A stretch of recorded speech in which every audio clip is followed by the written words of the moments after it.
Welcome to Grover Center's Conversations on the Street, a Shelby County bicentennial podcast project hosted by Grover Center and recorded in its exhibit, The Streets of Old Shelby. Over the course of this next year, we'll be taking a look at the fabric of Shelby County, how our past informs our present, and what legacy means to different people. Each episode will examine our historical events and figures, as well as contemporaries on the chosen topic through conversational interviews. At the end of each episode, we'll also be featuring musical selections from local musicians. This is Conversations on the Street, and we're so glad that we ran into you.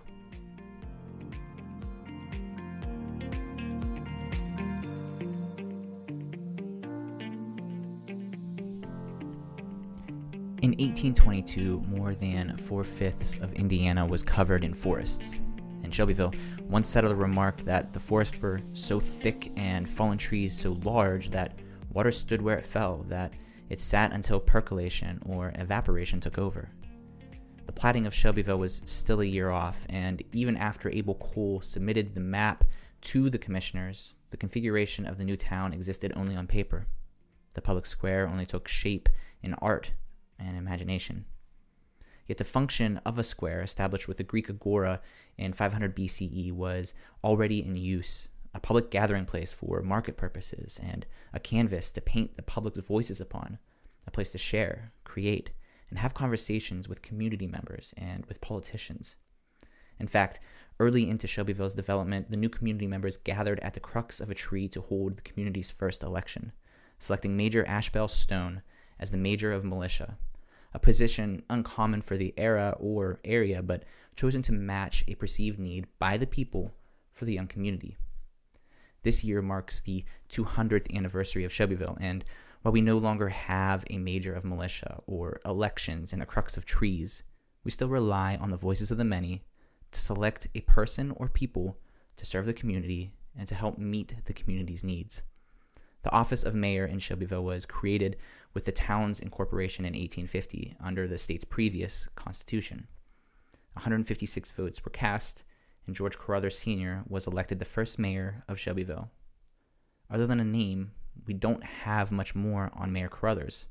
No diaries and no recorded conversations to look back upon.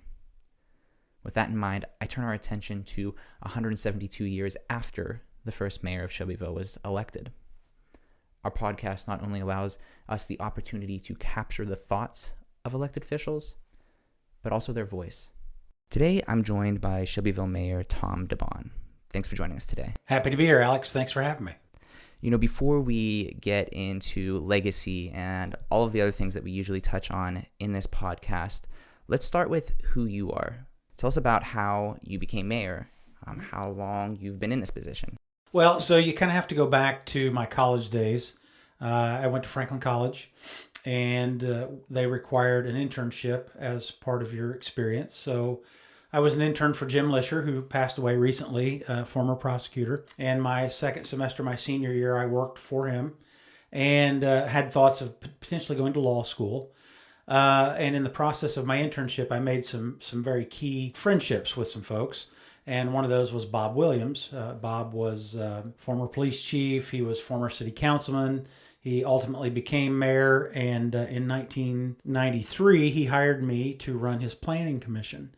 And so I worked for Bob in the planning commission from 93 until 2011. And in 2011, I was elected mayor of Shelbyville.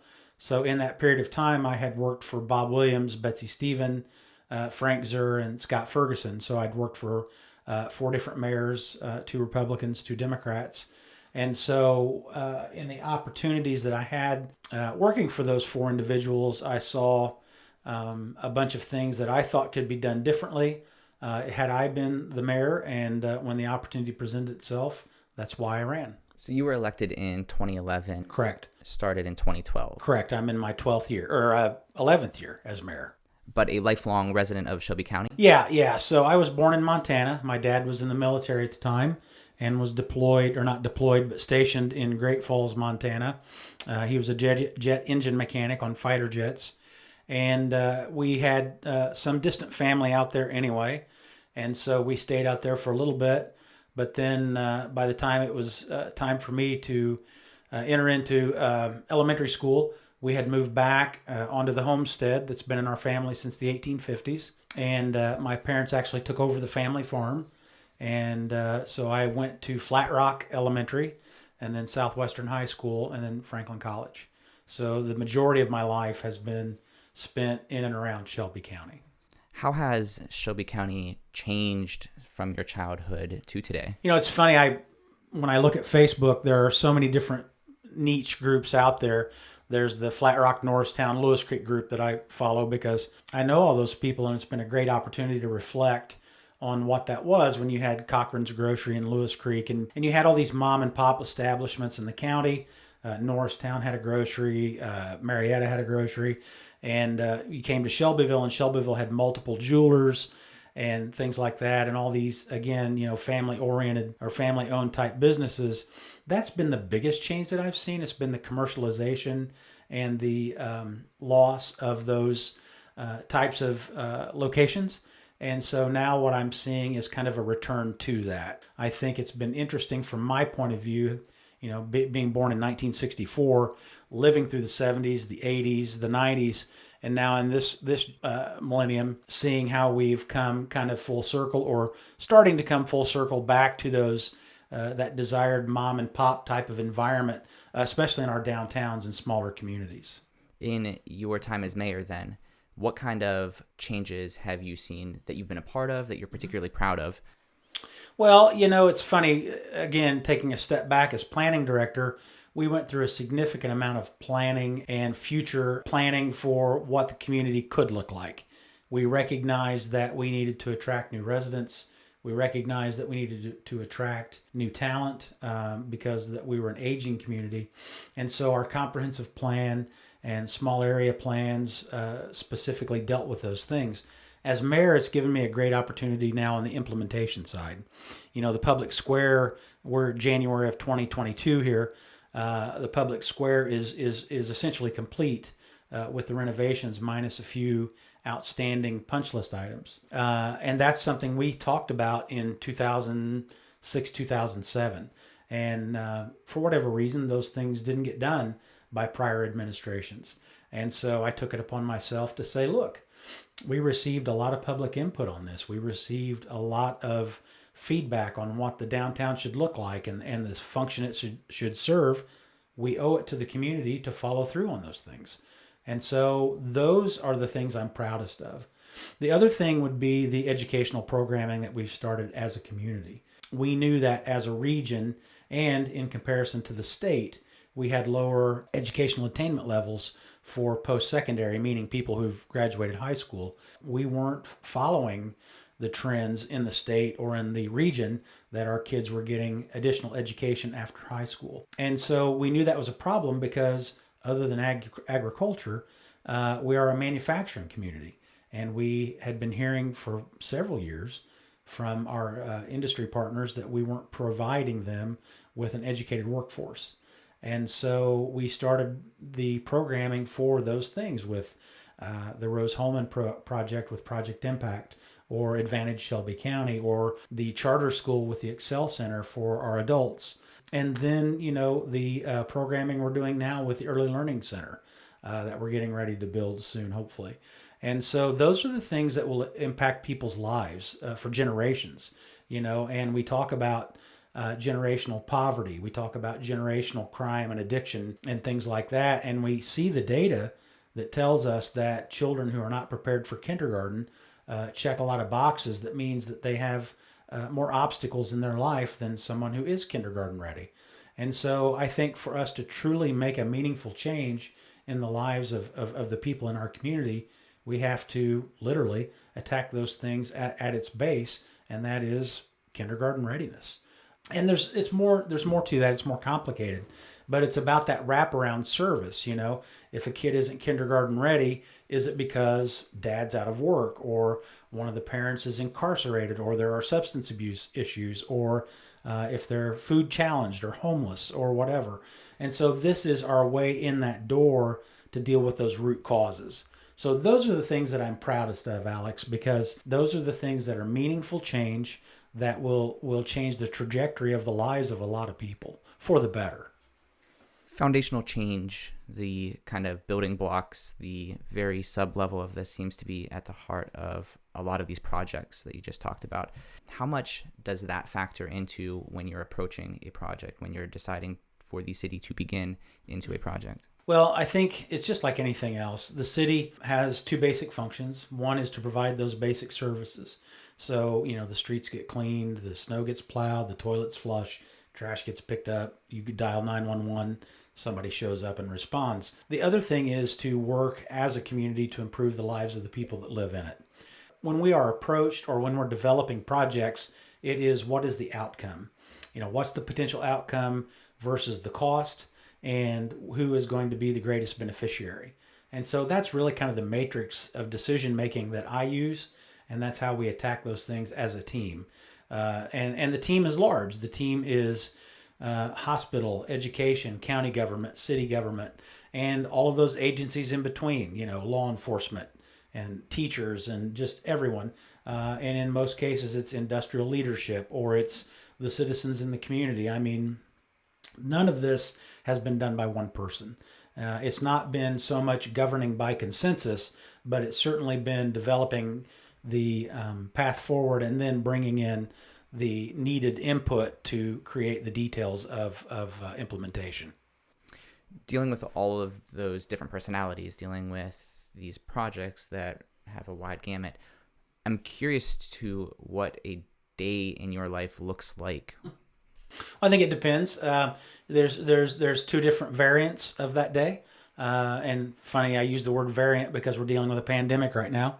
But my day typically has a scheduled portion of the day wherein the night before I go to bed, I look at my calendar for the next day and then mentally prepare myself for what I need to do and kind of take an inventory of where I need to be. And then when I get to work, I'm typically presented with this has happened, or this person has called, or this situation exists. My day is very flexible, and I spend a lot of time shifting things around, but it's filled with dealing with situations or checking the status of a project or talking to potential investors in projects here who are either existing manufacturers or potential manufacturers, or now with the completion of the downtown project, it's talking to potential investors in commercial space.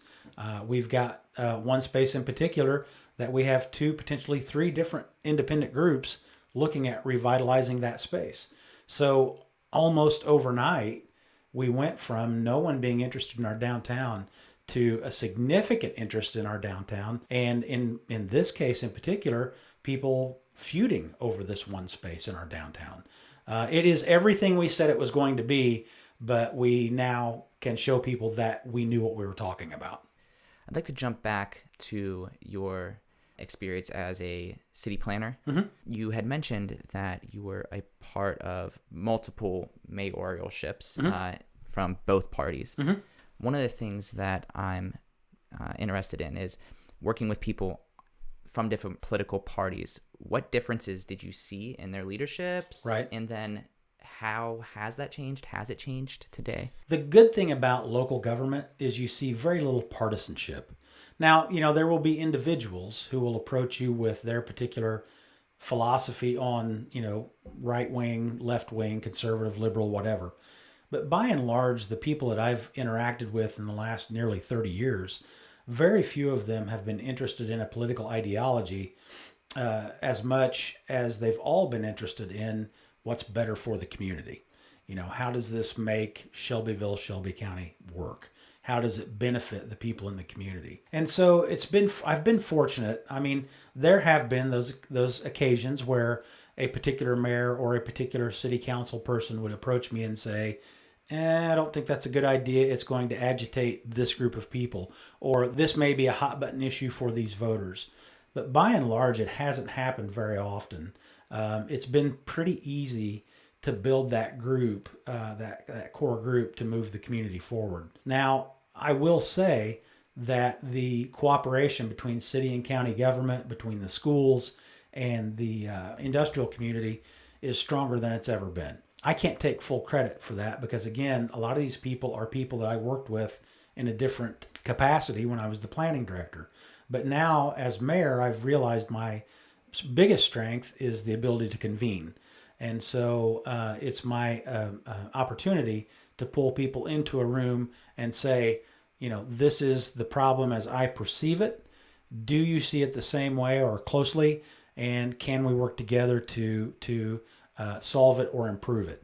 And so I would say that's been the biggest change or shift that I've seen in my role as working for former mayors and then being a mayor is the ability to pull these people together. So even less partisanship, I guess. Oh, significantly. 2022, we're in an election year for county government offices and some state offices. So, there will be a little bit more of that discussion, but it won't impact the decision making on the local level. It'll be more in the context of that state representative may not like this because it's a hot button issue in their election, or the governor's not up for re-election. He's in his second term, but in years past it would have been, look, you may not want to present this to the governor today because this could be something they would not want to deal with right now. So you have to have some savvy in knowing how to deal with those things, but very few times have we had to modify our course or do a turnabout to a different direction because of those things. We've had to adjust schedules, no doubt. Budget years, at the state happen every 2 years. So the next budget year would be next year, 2023. And so, in those off years, we spend that time planning so that then we can make the ask in the budget year. So there's a lot of moving parts to these things, but very few of them are ever truly affected by true politics. Thinking about a kid that has interest in a leadership position like a mayor, what kind of advice would you give them going through life to get to that role, or would you dissuade them from getting into that type? No, and that is a real concern of mine, because aside from the local level, even on the state level, but certainly on the federal level, partisanship and just anger and vitriol are overwhelming. And so for a young person who could potentially be interested in a career as an elected official, I can understand why they would take a step back and say, maybe this isn't for me. I would say that the advice I would give them would be, look, if you're interested in doing something on the local level, get with those folks on the local level and spend the time and talk to them, in a one-on-one setting. Come to a council meeting or a commissioner's meeting, or whatever meeting that you feel is appropriate or that interests you, and find out who that person that you think you might best align with, and sit and have a chat with them. Because I think most elected officials would like the opportunity to explain more in detail what they do. Because quite frankly, I know Mr. Bradburn, who's a member of the board here, sends all of his kids to a government meeting or a number of government meetings as part of his class. And I think that's great. The kids find out where the meeting is and what the building is, and they may talk to the mayor or one of the councilmen as they're signing their slip and what have you. But quite frankly, what happens in those meetings is just a very brief snapshot of the work it takes to get there. And I would say for every proposal that comes to the city or the county council, there's 3, 4, 5 of those that never made it because they didn't have the wherewithal to get there for any number of reasons. And so it's behind the scene or the back of house things that you're going to get as a young person who's interested by talking to someone directly that you're not going to get by just attending a meeting. Is there any sort of class or volunteer opportunity that you wish you had done in your youth that you think would have prepped you for some of the things that you've experienced in your life? No, not particularly. I mean, certainly I would tell every kid, I'm an example of the value of internships, the value of spending that time making those relationships and paying attention. So I don't know that there's anything that I would offer differently than that. I'm going to give the standard: stay in school, don't do drugs, all those things, study hard, work hard.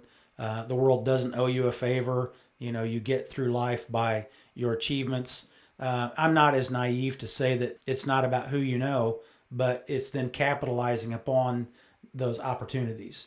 I can introduce you to person XYZ, but I can't do the job for you, or I can't perform in that situation. And so I would say just, do your best, be authentic, and think about, try to see the bigger picture, especially when you're a young individual. My wife and I talk about this all the time.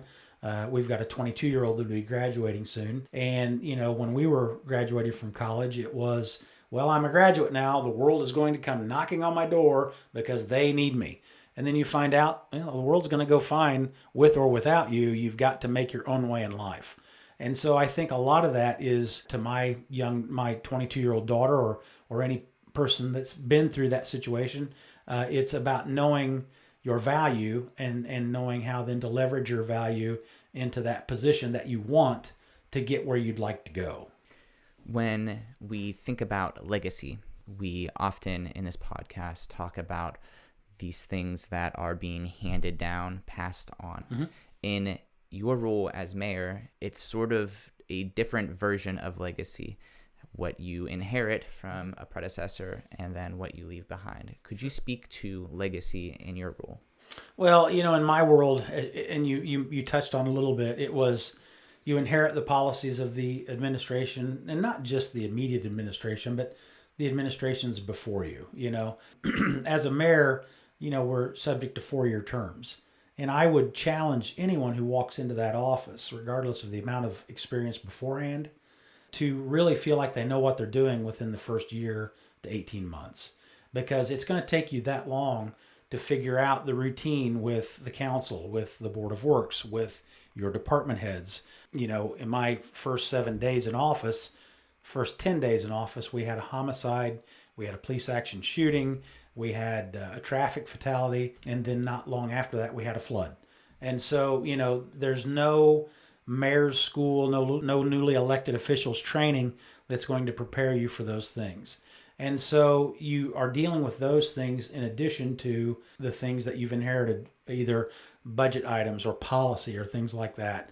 And so understanding your role, understanding the things that you can impact versus the things you can't impact, and then putting those things into the context of the situations you've inherited takes you quite some time to figure out, now what do I do? And so I spent, because I was a department head for the 4 prior mayors, I had an idea of, the direction they thought the community should go in, or the budgetary decisions they made, or the contracts that the city was obligated to. And so it gave me then the opportunity to come in and say, I know the backstory on these things. I know what we were trying to accomplish, but maybe there's a better way to do it. Or economic conditions change. We were able to refinance or retire early debt from prior administrations because the market was better. So we were able to do that, but then continue the mission forward. So if an infrastructure project for road reconstruction was bonded, or a building out at the Intelleplex, or any number of things, we still were able to achieve that goal. We just did it differently. So I would say that's really kind of the legacy of things. What I'm going to leave the community when I leave for the next mayor. I think we're going to be in a very strong position financially with a renovated downtown, with more jobs than we've ever seen, with more net assessed value than the community's ever seen. So I think whoever takes that position after me is going to be in a pretty good shape. You had mentioned that it takes, a little bit to know what your role is. I'm also interested on the flip side of that. Do you find that there is a strong disconnect in the community, or not even locally, but just in other communities as well, about what a mayor can and can't do? Yeah, and it's interesting. I don't spend a lot of time on social media, but it's interesting when I do pick those stories to read. It's intentional because when I see, the Addison Times or the Shelby County Post or the Shelbyville News, and they say, Plan Commission approves this, whatever it is.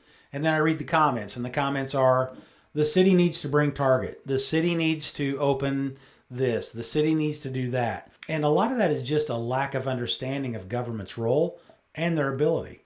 Very early on in my first term, I reached out to Target, offered to make the trip to Minneapolis, had a real estate broker on retainer who was trying to set up those appointments. And Target was very clear and said, look, you don't have the population, you don't have the disposable income, and your region doesn't meet the numbers that we need to put a Target in your community. We did the same thing with Kohl's. We did the same thing with Meijer. So we know what those metrics are. We know that we have to have a certain population density. We know that our net assessed value needs to be at a certain number. We know that disposable income needs to be at a certain number, and we know that regional draw has to be at a certain number. So those are the things we work towards. So when you see 1,300 new homes being built, when you see X number of jobs being created, when you see wages and salaries continuing to climb, those are all in an effort then to get to that point where Target and Meijer and Kohl's will look at us as a community. They're all interconnected. None of these things function independently. Educational attainment leads to better marketability, which makes you more employable, which leads to a greater salary, which pushes wages up because there's stress on the market for competition. And so all of those things have a purpose. And all of the things that we do are to get us to that point. But the role that government serves, the government doesn't create jobs. The only jobs government creates is government jobs. So that's guys at the street department or the water resource recovery or the police department or wherever. But what we do is create a condition that's favorable for job creation. And that is amenities, education, housing, places people want to be that attracts talent that will then fill those jobs. In 200 years, I know that it's a pretty big jump and it's hard to kind of future cast like that. I don't think that anybody that walked into Shelbyville as a swamp would have imagined a downtown that's fully developed as it is now. What do you think the future holds for Shelbyville? Well, what is the butterfly effect? One thing will determine the outcome of a multitude of things, and all these things change exponentially, right? And so if we were to stay on the path that we're on now, if we were to continue the policies and the partnerships that we've created in the last several years, I think Shelbyville will be prosperous and thriving. I've always said Shelbyville should do more than just survive. It should thrive. And that's been one of those things that I've been hammering on my entire political career, is that it's not enough just to get by, that we want to leave a legacy for our children. We want our children to come back. I want my oldest daughter to go to Amsterdam or Frankfurt or Paris and get that experience. But then I want her to come home and raise her children and live here and contribute to the community. And I think it's the same for most parents. And that's an interesting point, because as we were beginning the discussions on downtown and revitalizing the downtown, there were several downtown merchants who approached me who weren't necessarily for or against the project, but they couldn't understand why. And several of those had children who were not living here. Some lived in Chicago, some lived in St. Louis, some lived in other places, but not here. And so then I put the question back to them, why do your children or your grandchildren not live here? Well, because they say there's nothing to do. Well, then let's fix that. Let's create an environment where they want to be here. Let's make sure that we have the best schools, that we have a safe community, that we have recreational opportunities so that those places are attractive to young families. Oh, and by the way, because we're all getting older, the needs of those people with young families are also the same as the needs of the elderly. So if I'm mobility challenged, meaning I'm using a walker or a wheelchair or whatever, I need the same sidewalks and ramps as someone pushing a stroller, or a toddler on a bicycle or whatever.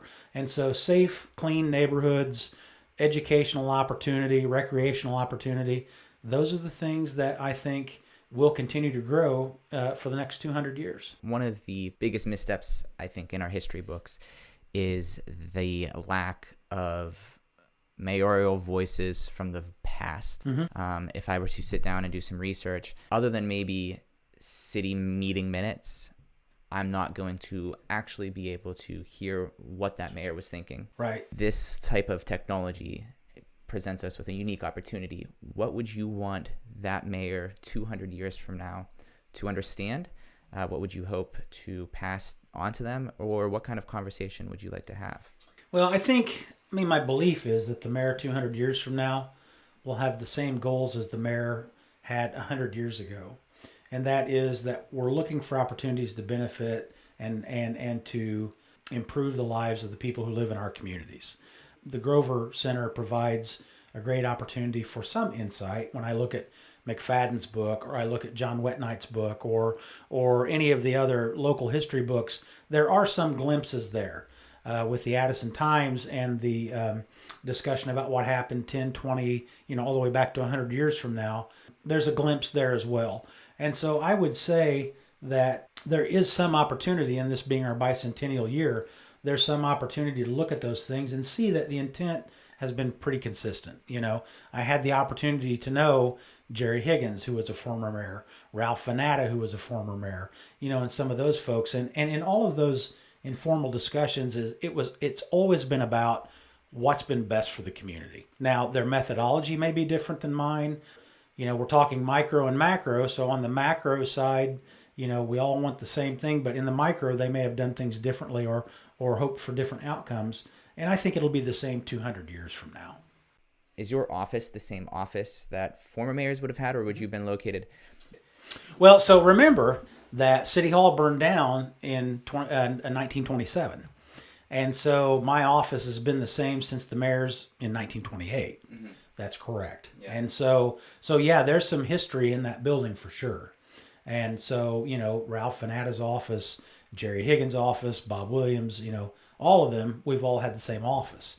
And I've been in meetings, a lot of meetings over the last almost 30 years in that office with a mayor of some type. Is there ever a moment that you stop and think, like, if the walls could talk? Oh, every day. So even this morning, as I'm walking in to the office and I'm looking at my schedule and I'm saying hello to the people that are milling about, I look around and I see the plaque on the wall from when the building was built in 1928. And I remember the discussions, some of the spirited discussions that were held in the council chambers or in the mayor's office. And then, even reflecting back on some of the things I've read in the information that you all curate here.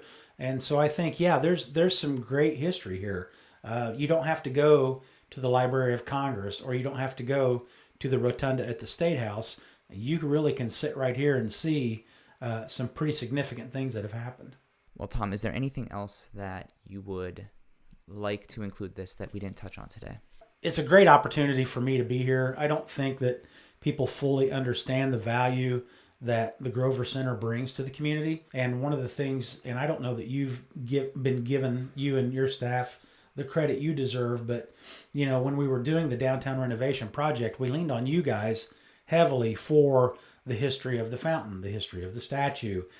You provided us renderings of the different configurations of the public square over the history of the city of Shelbyville, which, incidentally, helped us determine the layout for the square because we wanted it to be historically accurate, but still meet the needs of today's traffic. And so, you all played a huge part in that. And I would hope that the members of the community who are listening or have the opportunity at some point to listen understand the value that you all bring to virtually everything that I've talked about today.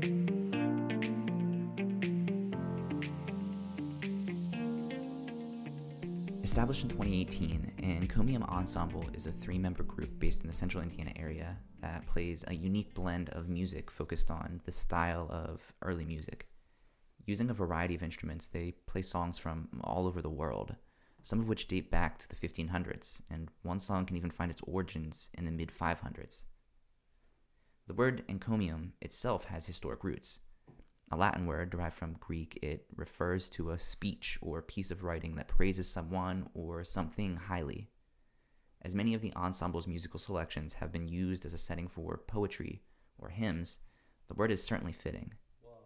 Today's song is Greece Horeb Syracuse, found in 1819's an original collection of psalm tunes by Arthur Clifton.